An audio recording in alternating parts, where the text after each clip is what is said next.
Hi, welcome to this tutorial on factorising quadratic expressions, or some people call these trinomials. Now I'm going to look at these special ones where we have got a number other than a 1 in front of the x squared, okay? And I've picked 4 examples, all different in the way of their signs. We've got an example here with 2 pluses, 2 minuses here, plus and a minus and a plus, so that I cover all possibilities. So how do we factorize any of these quadratic expressions? Well, what we'll do is we'll take away those 2 there and we'll start with this first one. Now what you can do is I've written these in red and green, as you'll see in a moment why. Okay, I've color coded these just to help the explanation. What you've got to do is to think of 2 numbers. Let's illustrate them with a question mark. 2 numbers that multiply together that give you the result of 2 times plus 15. 2 times 15. And what does that come to? Well, it comes to obviously 30. So we're looking for 2 numbers that multiply together to give 30. And we also need to think of these 2 numbers must add together to give this green number, the number in front of the x. In this case, 13. So we're looking for 13. So what could those 2 numbers added together be that make 13 and multiply together to be 30? Could it be, say, 6 and 5? Well, no, because 6 times 5 might make 30, but 6 and 5 added together make 11, so that's going to be no good. What about 10 and 3? 10 threes are 30, and 10 add 3 make 13. So there you go. One of those numbers is 10, and the other number must be a 3. Now, how do we use these? Well, what we do is we say that this is identical to. I'd encourage you to use an identical sign rather than an equal sign here.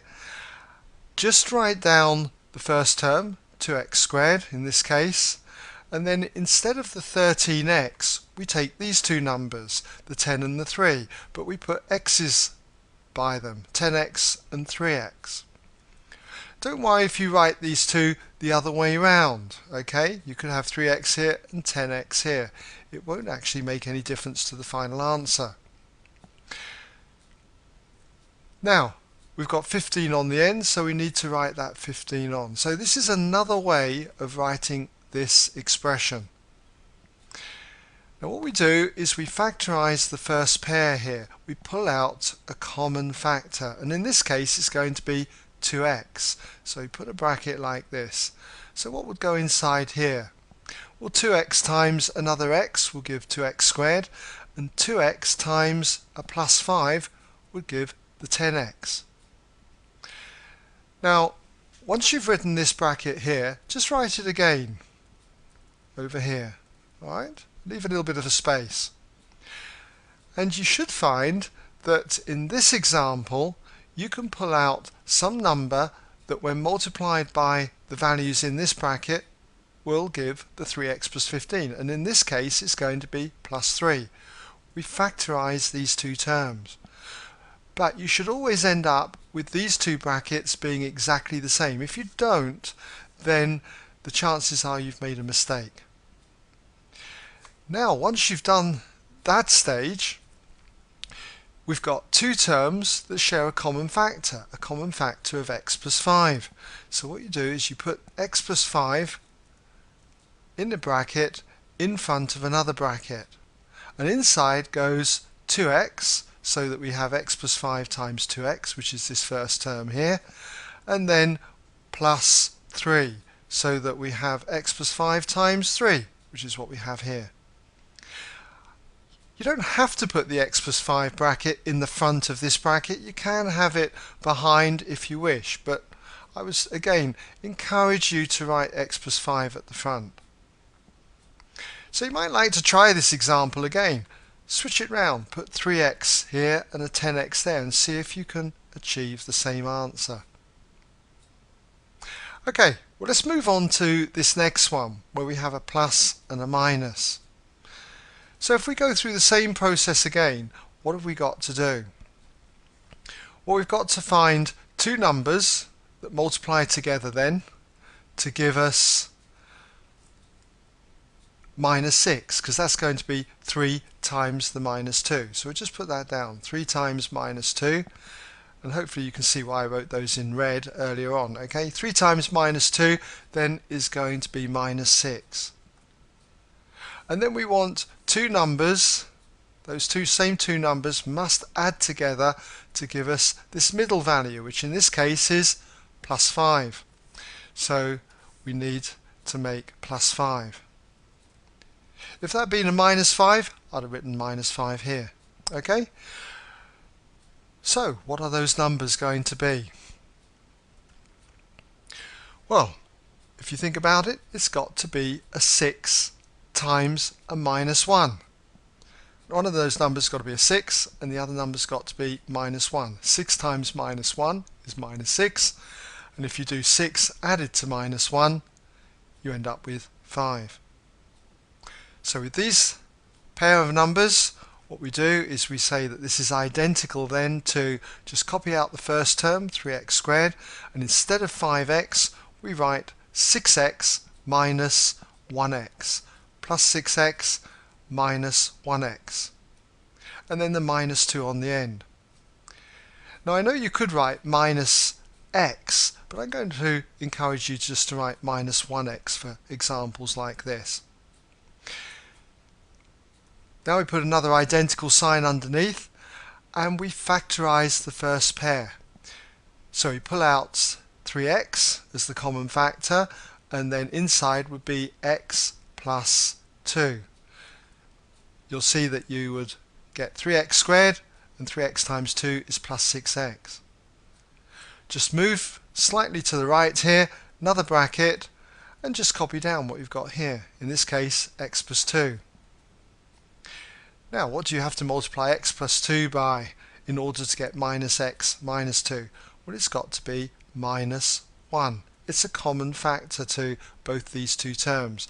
And hopefully you can see having that minus 1 in helps to get the value that we have to multiply that x plus 2 by. So, the final stage is just to write down x plus 2 because it's a common factor, it occurs in both terms, in front of a bracket, and then inside this bracket we just have 3x and then minus 1. Okay? Well, I hope you've got the idea there. Now, I've got two more examples for you where I've got two minuses and a minus and a plus. So, you might like to try these. So here they are. We've got 5x squared minus 14x minus 3 and 2x squared minus 7x plus 6. Give them a go. Okay, let's see how you got on. Right, well, for the first one then, we need to find two numbers that multiply together to give 5 times minus 3, minus 15. Okay? And we're looking also for two numbers that add together to give the middle value here, minus 14. So we've got to think about what those two numbers are. So hopefully you got minus 15 and 1. Minus 15 times 1 is minus 15, and minus 15 add 1, minus 14. So what do we do with these values? Well, remember, what we need to do is put them down as 5x squared minus 15x, and then I'd encourage you to write plus 1x rather than just x. And then we've got the minus 3 on the end. So next, we need to find a common factor between this pair here, and that's going to be 5x.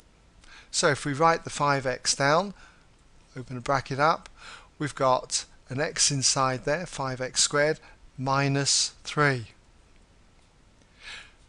Leave a space, write down x minus 3 again. And what are we going to need to multiply x minus 3 by to get 1x minus 3? Well, it's got to be plus 1. And so you can see that we've got a common factor of x minus 3 now, and we should be able to complete that as x minus 3 times 5x plus 1. Now what about this next example? How do you get on with that? Well, again, we think of two numbers that multiply together to give 2 times 6, which is 12. They must add together to give that middle value, minus 7. And what would those numbers be? We should have minus 4 and minus 3. Minus 4 times minus 3 is plus 12. And minus 4 added to minus 3 is minus 7. So, all we need to do now is just put that in on this next line. 2x squared, put in our values, minus 4x minus 3x, making the minus 7x, and then the plus 6 on the end. Then we need to just factorize each pair, and if we do that, again we're going to have 2x here as a common factor, x minus 2. Go to the right here, write in another x minus 2, and what must go outside here? Well, it's got to be minus 3. Minus 3 times x is minus 3x, and minus 3 times minus 2 is plus 6. So you should be able to finish that off. X minus 2 is the common factor, and you can put it in front of 2x minus 3. Alright, so I hope that's given you an idea, and that means that you can now factorize quadratic expressions or trinomials that look like this. Okay, well, thanks for listening, and I hope that's been of some use to you.